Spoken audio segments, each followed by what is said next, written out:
If you're looking for a foldable e-bike today, there seems to be an almost unlimited number of options, and I've been expanding the brands that I test in recent months. A new model arrived a couple of weeks ago, and it's a solid, affordable, first e-bike option for getting around town with an interesting style. I was pleasantly surprised by its range, the controller, and comfort.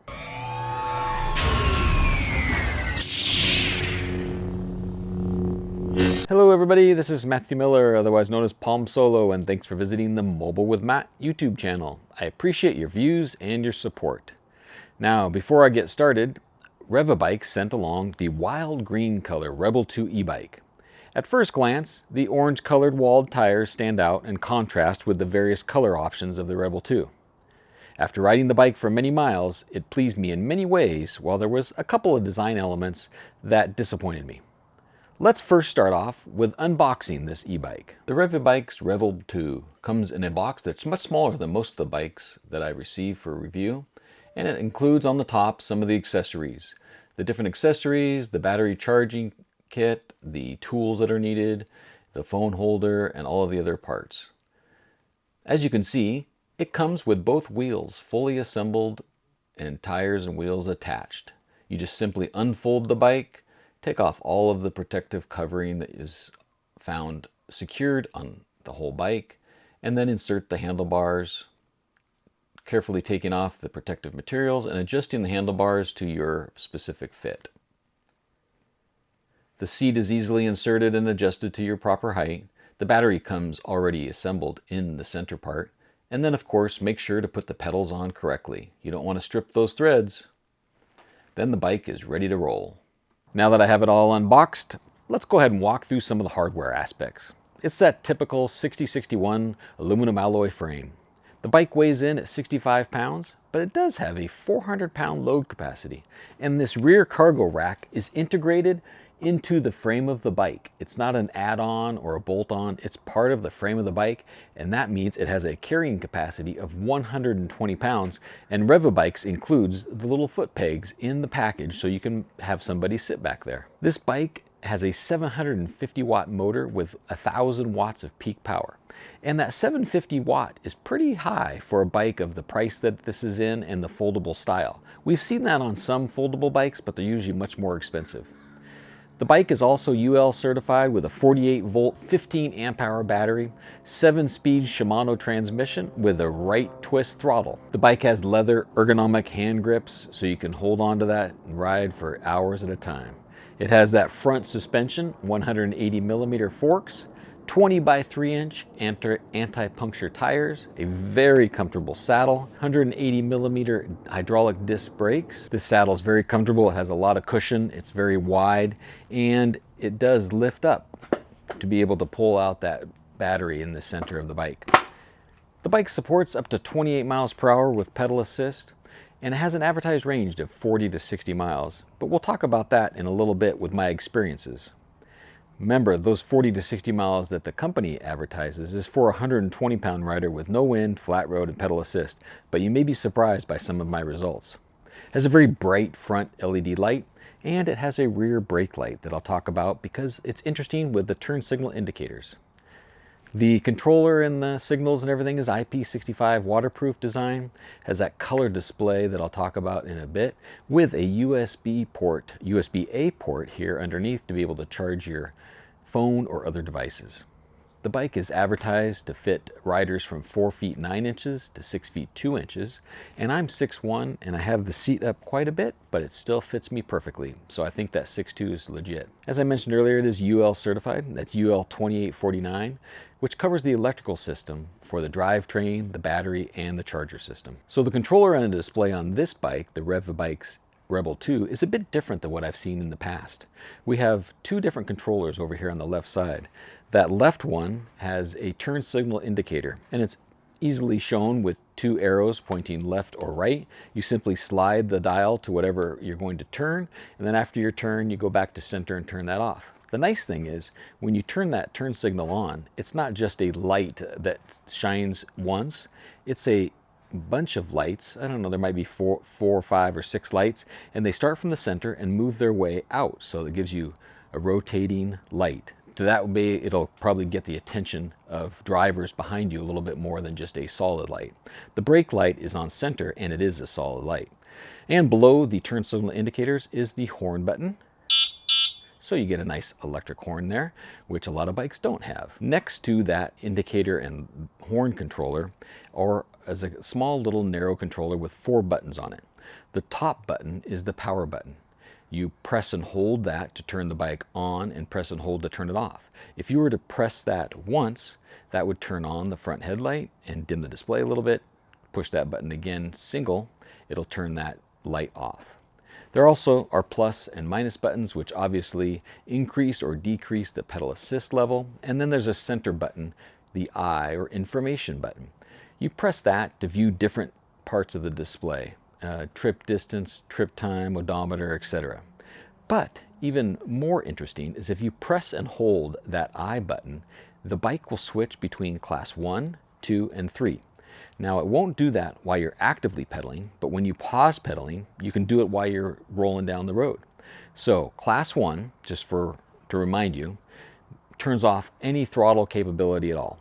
With the class 1 enabled, you're only getting pedal assist. If you switch to class 2, you will get pedal assist up to 20 miles per hour, and you will also get full throttle up to 20 miles per hour.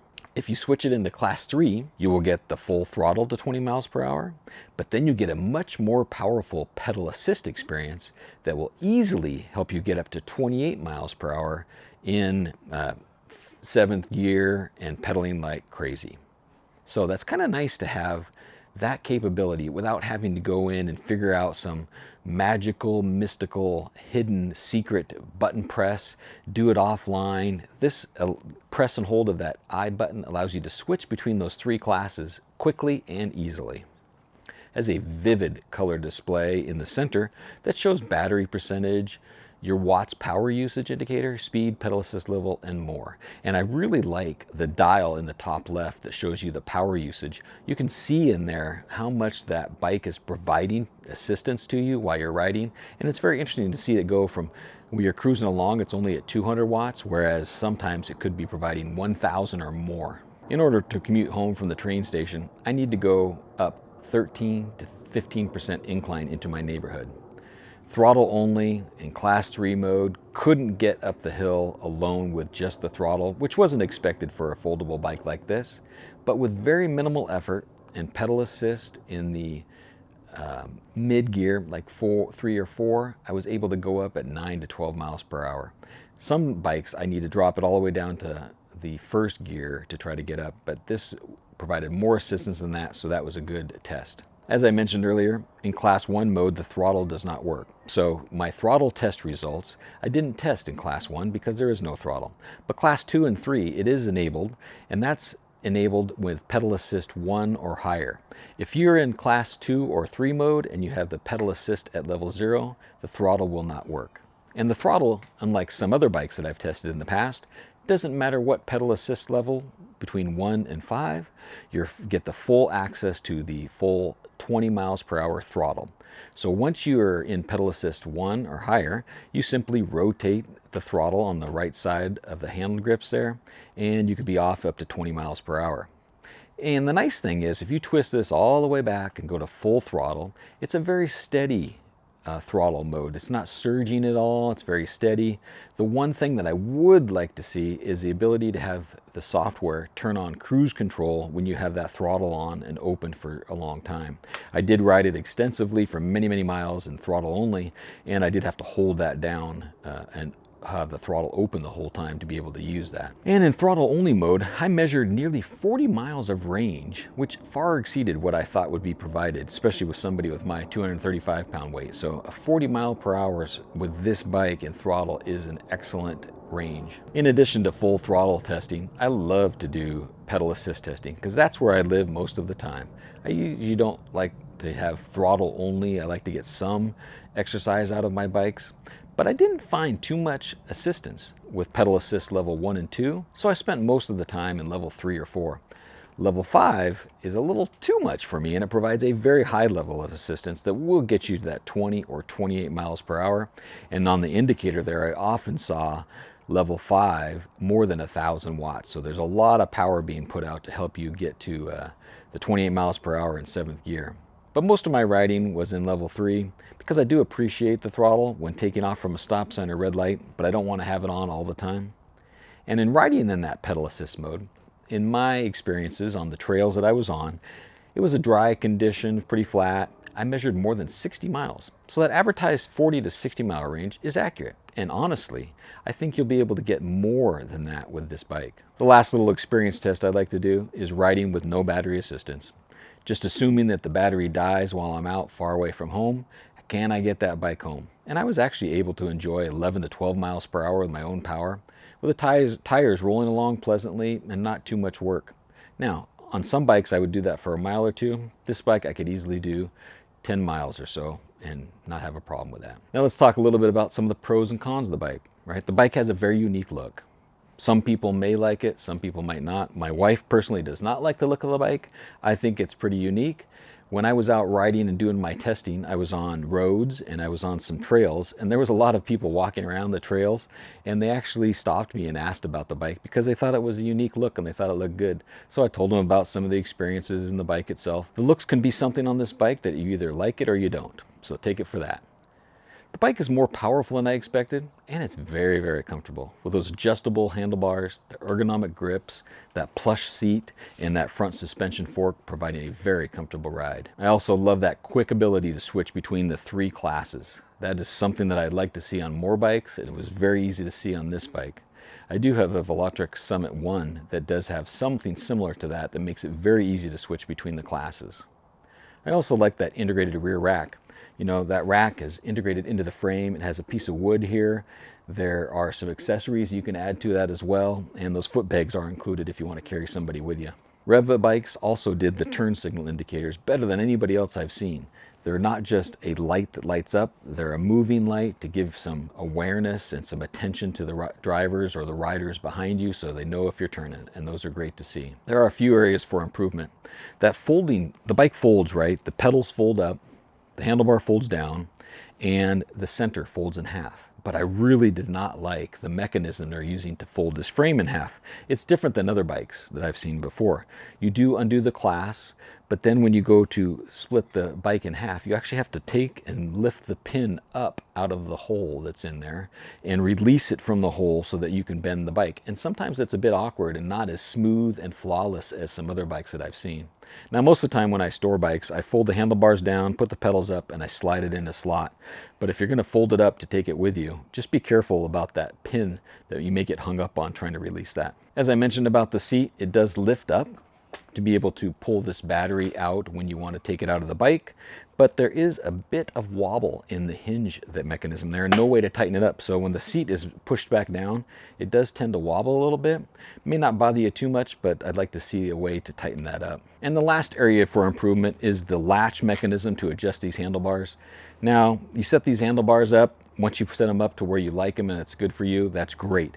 But if multiple people are riding your bike and they like different handlebars, the mechanism to release it is underneath the controller here. So you have to take the controller, both of those screws completely off, get the handlebars adjusted where you like, and then secure the controller back on there. And most bikes don't have you required to do all of that. They usually just rotate the controller a little bit, not have to take it all the way off. So there's a bit of a hassle with that and with the folding, but those are things that you may not do that often and it may not matter that much to you. So the Revvabikes Rebel 2 is available for $899 in this wild green, also available in red, turquoise, and yellow. And when you make the purchase, they do include quite a few accessories. They include a saddlebag, those passenger footrests, a cleaning kit, a lock, mirror, and phone mount. Now, they're not the highest quality accessories, for example, on the lock and the phone mount, but they get the job done and they're included for free. There's a lot of competition in the e-bike market, and I'm glad I took the chance to try out the Revvabikes Rebel 2. The Rebel 2 impressed with the display and the controller, the power and assist levels, the comfort, the long range, the ability to switch classes. The $899 price is pretty good for a bike that comes with the fenders, the kickstand, the rear rack. All of those accessories and everything else that's included is all in one. You pay $899 and you're all set and ready to go. As I mentioned, there's a couple minor areas for improvement, but those are areas that may not bother you too much. The only thing may be that little bit of a seat wobble. Thanks to Reva Bikes for sending me Rebel 2 for me to test out. I hope you enjoyed my video. Please subscribe, share, interact with me here, and stay tuned for more coverage of e-bikes, wearables, and other mobile technology. And may the mobile force be with you.